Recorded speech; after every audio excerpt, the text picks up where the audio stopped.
Hey guys, Adam here with AmericanTrucks.com. Today we're taking a closer look at and installing the ReadyLIFT 2.25 inch leveling kit with stamped steel upper control arm replacements available for the 2014 to 2018 Silverado and Sierra 1500s with either aluminum or factory stamped steel OEM control arms. Now, whether or not you have the aluminum or stamped steel option in your 14 to 18 Silverado or Sierra, this is a great choice for a number of reasons. Number one, it is pretty affordable, coming in right around $500, and it doesn't only have the bare essentials, it actually upgrades those upper control arms to give you better off-roading experience and better support with bigger and better strength. Now, the biggest highlight here for the 2.25 inch leveling kit is the fact that it will allow for up to 33-inch tires all around your vehicle, which is a huge complaint from the factory with your factory height. Now, the factory height doesn't allow for anything bigger than the factory tires without causing some kind of rubbing in multiple areas of your front wheel wells. Raising up that front end about 2.25 inches, leveling out that appearance, is also going to give you the opportunity to add those 33s without having any rubbing or anything like that, and no modifications will be necessary further than that. Now, with that said, 35's a whole other story. They will not, unfortunately, work with this low of a kit. You will definitely need a bigger lift kit in order to accommodate for 35's, but a lot of guys like 33s, so this is a big win for us. In addition to actually allowing you to increase your tire size, you are leveling out the whole truck, hence leveling kit. From the factory, you do have about a 2 to 2.5 inch nosedive at the front. It's called factory rake, which essentially is there to give you better towing and hauling capabilities. When you do tow and haul, it sags the rear end down, which tends to level out the truck, but other than that, the appearance is kind of not what we like. You know, we like leveling these things out. So 2.25 inches will bring that front end up, giving you more ground clearance. And with the upper control arms here, you're actually going to have a better off-road experience. These have highly articulate ball joints at the front end, giving you more comfortable and capable off-roading experiences, while also giving you a stamped steel construction, which has very good welds. It has very superior construction and durability, something that will hold up in the long run, and it won't corrode or rust like your factory ones tend to. With all of that in mind, this kit does put it at the $500 range, which is a little more expensive than your bare essentials that you get from a lift kit, but it is going to give you a nice budget-friendly price at the end of the day. With the addition of those, the lift spacers that are going on your front suspension are made from a CNC machined billet aluminum. They're extremely lightweight, but they're also extremely durable. They're very, very easy to install once you get your factory suspension unassembled, which I'll show you guys every step of the process. In addition to the top spacers, you're also given bottom spacers. So the top is about 2 inches, the bottom adds that other 1/4 inch, and the reason being, you'll need a little bit more space at the bottom to connect your lower control arms. So ReadyLIFT has given you everything you need to get the job done. The install, I am going to give 2 out of 3, almost 3 out of 3 wrenches on our difficulty meter, not because it requires any cutting or any drilling, but you do need some special tools on deck to get the job done. It's not just going to be a simple ratchet and socket set. I'm actually using air tools, but impact guns will work as well. Ratchets, pry bars, also torque wrenches will need to be on deck. I'd also recommend picking up a couple of ratcheting wrenches if you only have basic ones on deck. Just makes life a whole lot easier. I'll take you guys through every step of the process. It'll take 2 hours from start to finish. With all of that in mind, what do you say we get to it on the uninstall? The tools used in this install include a 3/8 impact gun, 1/2 inch air gun, black Sharpie, 1/2 inch ratchet and 3/8 ratchet, 10, 11, 15, and 21 millimeter 3/8 deep sockets, 15, 21, and 22 millimeter 1/2 inch deep sockets, a 3/8 swivel socket, a 1/2 inch swivel socket, 21 millimeter ratcheting wrench or regular wrench, 15 millimeter ratcheting wrench and an 18 millimeter ratcheting wrench, 5.5 millimeter Allen key, blue Loctite, flathead screwdriver, a panel removal tool, a ball peen hammer, a dead blow mallet, torque wrench, and a large pry bar. All right, now skipping past a couple of the easy steps, taking the front wheels off, of course, getting the truck up in the air and properly supported. As you can see, we're using a lift, but if you're working on the ground, jack stands will definitely do the trick. Moving right along, grab an impact gun or a ratchet and a 10 millimeter socket. We're going to disconnect our ABS line from the assembly. Now, there are 2 points of contact and then a third Christmas tree. So right at the top of our assembly, we have this 10 millimeter bolt. Going up the upper control arm, there's another one. And then up on the bracket to the left side of our strut, you'll see another Christmas tree. First step, let's get this one off.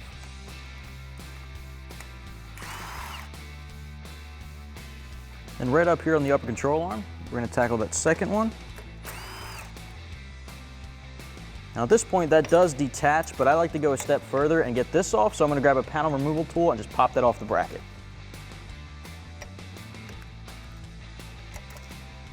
Perfect. That just gives you a little bit more slack to play with on this line. At this point, we're going to move on to disconnecting our sway bar end link you see here. Now it's a 15mm nut on top and a 15mm bolt through the bottom coming out through the top. Now you can't just grab a ratchet and go straight onto the nut on top because it's just going to spin the whole stud. So I'm going to grab an air gun, and now if you don't have an air gun, an impact gun works just as well, or even a ratchet. I find air to be a little easier. And I'm going to put a 15mm socket on the bottom with our air gun holding on that bolt, and a 15mm deep socket on top with a ratchet. And I'm going to gun it off from the bottom. This way it holds itself so it doesn't spin.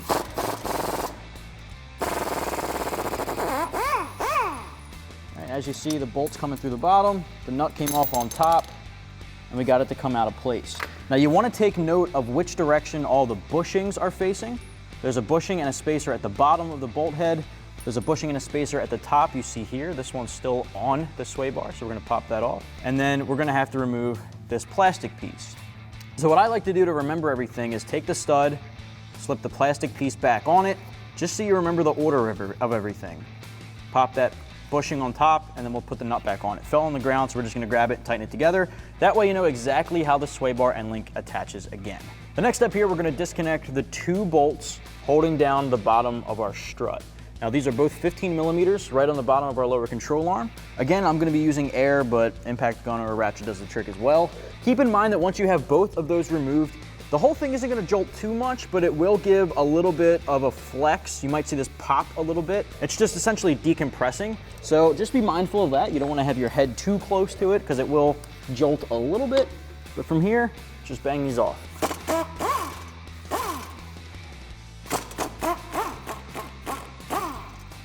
All right, that strut jolted a little bit. Now we can get to work on the top bolts. At this point, we're working at the top of our strut tower. Now, it's one thing to note that I like to grab a flathead screwdriver because there are plastic retainer pins, clips rather, on the top of each of these three studs. Now, they don't really have a purpose other than to hold the wiring in place, so we gotta get those off in order to access these nuts. So just grab a flathead, I find to be the easiest route, and really you're just prying up on these plastic clips until they pop off. They are a bit of a pain in the butt. They're really, really on there for the most part. So just have a little bit of patience and we'll get them off. All right, so there's one. Now we can work on the back one.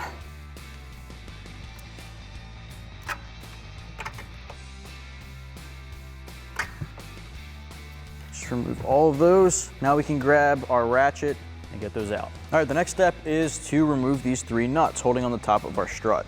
Now I'm gonna use an 18mm ratcheting wrench. I find this to be the absolute easiest route to go. If you don't have a ratcheting wrench, you'll be here for a while. They are kind of a pain in the butt to get off, so I'd recommend getting one of these from your local auto parts store. It's just gonna be a lifesaver and a time saver, more importantly. Now I also like to grab one that's a little bit longer so I can bring my arms outside of the wheel well a little bit more, just to make it a little easier, give you a little more leverage. And that way we can just crank away for a few minutes at these nuts. All right, once you get about halfway up, you can start doing it by hand. We'll just spin this right off. You wanna make sure you're holding on to these. All right, now we can just repeat that for the other two.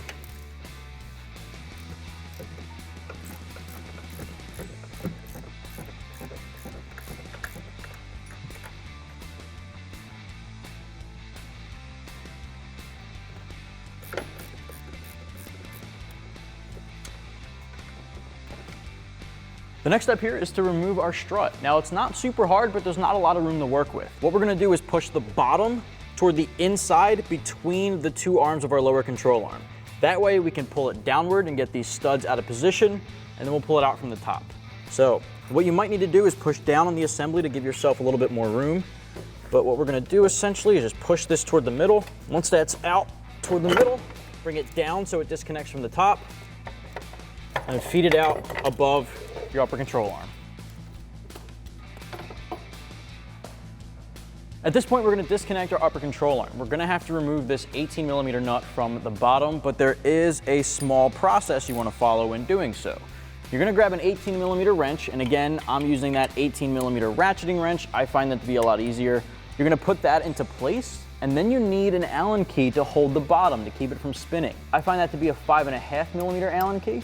Just put that into place and start working the wrench, and it'll keep everything from spinning. One thing I want to note here is you just want to bring this nut all the way down to about the last thread, but don't fully remove it. We're going to have to pop the upper control arm loose, and you want to support the bottom with a pole jack or a jack stand. Now, one thing before you get all the way down is to note that you need a pole jack or a jack stand underneath of the suspension components. This is because this whole thing will drop down once we disconnect that upper control arm. Right now, it's the only thing holding this thing up in the air properly. So just take note of that. Make sure you have your pole jack in place or your jack stand. The other thing is, ours is disconnecting from the spindle, but yours may be stuck in place. If that's the case, you want to make sure that this is not completely removed from the bottom. Grab a ball peen hammer and start tapping away at the top to dislodge that ball joint. Ours looks like it's coming up, as you can see here, so I'm just going to keep working the ratchet. But what you might want to do is pry down on the top here, and I'm going to show you guys that right now. All right, at this point, I'm going to put that pry bar right underneath our frame and pull straight down. So you can see this is dislodged. And since we've got the nut all the way down at the bottom, pretty loose, I'm just going to take it off by hand. If you need to use the ratchet, you can do so. Just grab that nut off. Now at this point, there's nothing holding this on but this pry bar. So just slowly pull that up. You might want to put a hand on the front of the rotor in the meantime to catch it, because it is going to want to fall. Also, the ABS line is going to want to tangle up at the top. Make sure that's out of the way. Completely get this down. Slowly lower your pole jack. In order to make note of where your nut is, I actually just like to thread this right back on the upper control arm so I don't lose it.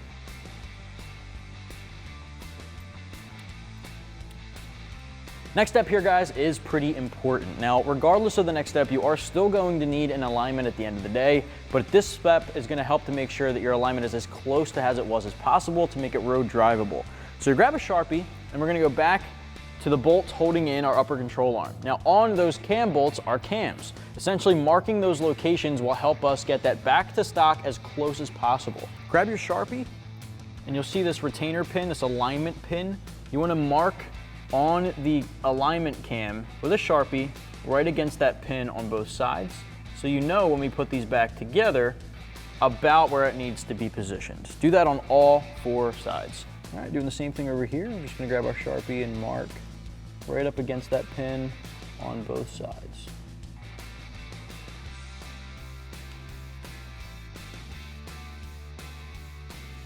At this point, I'm going to grab a 21mm wrench, and we're going to hold the bolt head side from the inside, and we're going to grab a 21mm socket on my impact gun, and we're going to gun the nut off from the outside.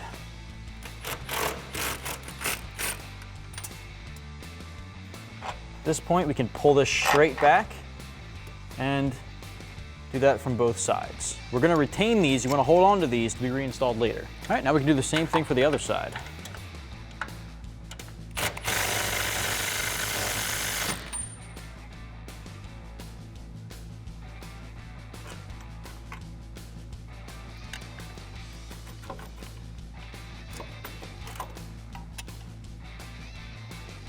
We're pretty much done the uninstall process for our passenger side. I'd recommend repeating this entire uninstall for the opposite side and then start assembling things on the table. So what do you say we get to it? So now that we have everything uninstalled from our 2018 Sierra behind me, I just wanted to give you a quick side-by-side comparison for the upper control arms. Now, not a whole lot to look at, but I just wanted to give you the side-by-side here. These are our factory stamped steel OEM control arms straight off of our 18 Sierra. Yours, again, might look a little bit different because there are aluminum options, cast aluminum and the stamped steel. And we're going from that, whether or not you have the aluminum or steel, to a tubular steel control arm, which is slightly different. This is going to be a little bit stronger, and as I mentioned, has a more articulate ball joint, which gives you a bigger, wider range of motion, a little bit better for off-road use. Also, what's a little bit different here, if you look at the top of our control arms, the factory one had the pre-drilled hole on it to retain your ABS line. This actually has a stud coming up and includes a couple of nuts, so you can actually bolt the bracket to it, which I think is a little bit more secure. And now, of course, that's not too different. It's one over the other, but either way, I just wanted to give you a quick side-by-side here. So tubular steel, gonna be a little bit stronger, has a little bit more range of articulation for the ball joint, different stud, different mounting method for your ABS line. So either way, I'm gonna toss these aside. We're gonna bring our factory struts onto the table and assemble the spacers onto the top. We do have a couple of things to assemble. I should note that the new nuts provided for you in the kit are what gonna actually bolt this to the vehicle. So we're not putting these in place just yet. What I wanna show you guys is how to put your spacers on. Now the spacers really only go on one way. This triangular shape here is in a very specific direction. So you just wanna rotate your spacer until all three of them line up. So like this is not the way, so we're just gonna rotate it over until it drops on. Once it drops into place, what I recommend doing is taking blue Loctite and just putting a very small dab at the top of your factory threads. This way, when we bolt it up to the vehicle, it's really gonna lock those nuts in place. And we're not gonna put the nuts on just yet. We're just gonna assemble this on both sides.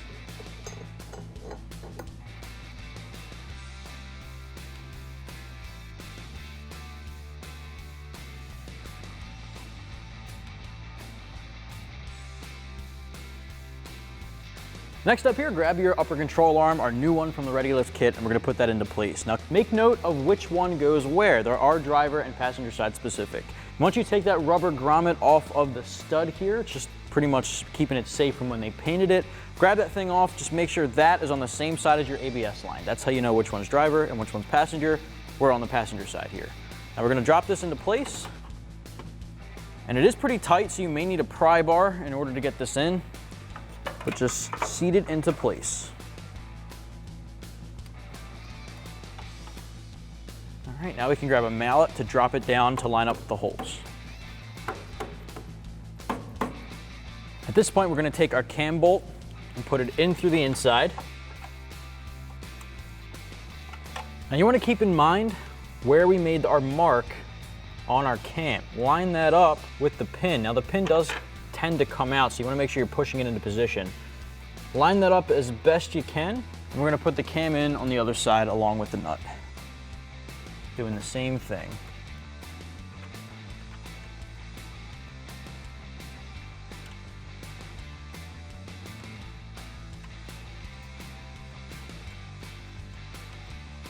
All right, now once we have the cam bolt on the other side, we'll start to tighten these down and hold them in position.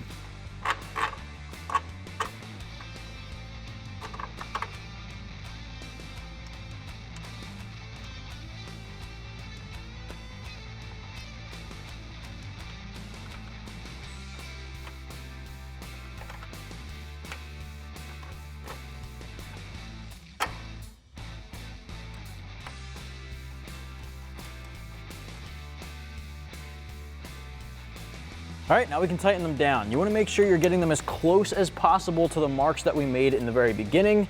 Ours is looking pretty good. So I'm just gonna hold that in place and tighten them down. All right, same thing on the other side, and then we'll torque them. All right, next up, you wanna grab your strut, and we're gonna put that in place.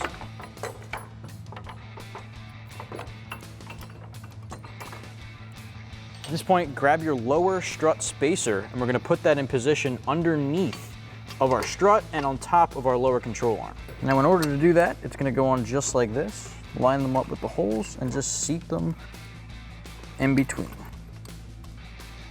Now we can grab our factory bolts and put them through.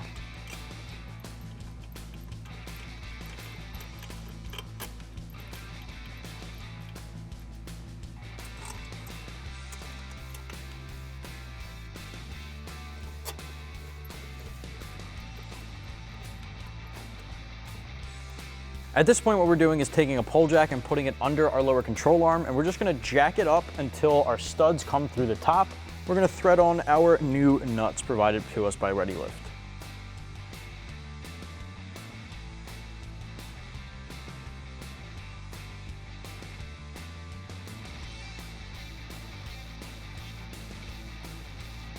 All right, once we have those threaded on by hand, we can tighten down the bottom nuts, then the top nuts, and we can move on to our upper control arm. All right, at this point, grab a 15 socket again, and we're gonna tighten down the bottom strut bolts.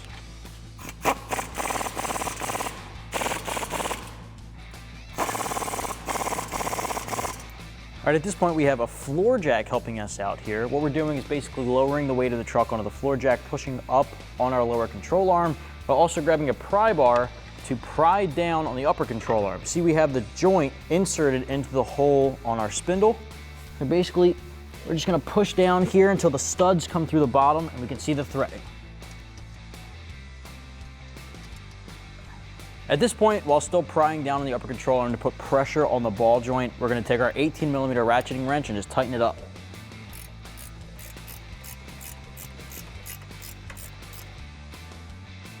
At this point, grab a 15mm ratcheting wrench and we're gonna tighten up the 3 bolts or the 3 nuts at the top of our strut tower.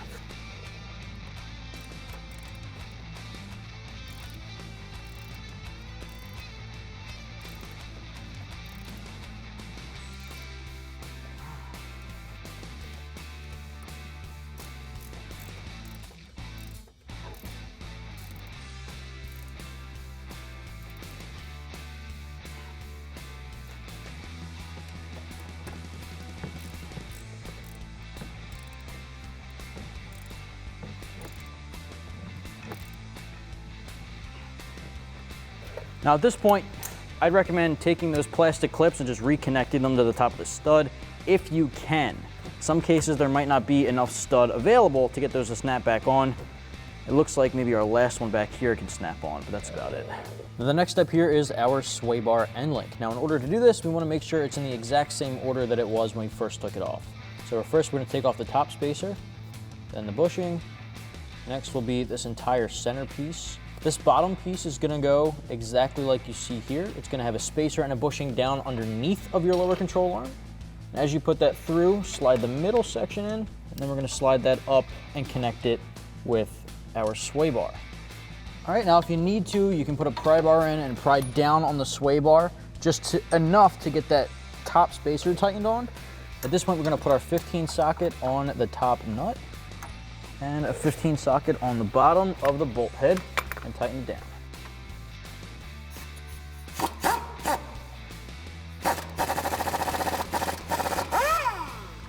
The next step is to reconnect our ABS line here. Now that bracket's gonna go right on the top of our spindle. We can line that up, grab a 10mm socket.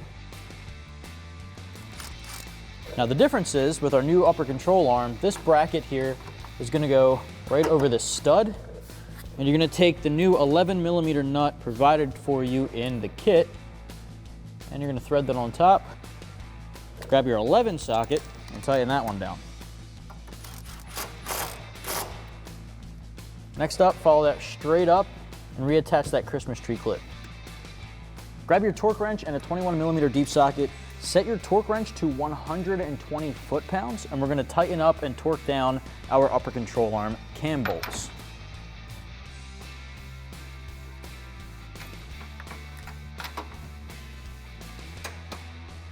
So you want to go until you get 2 solid clicks and then repeat for the other one.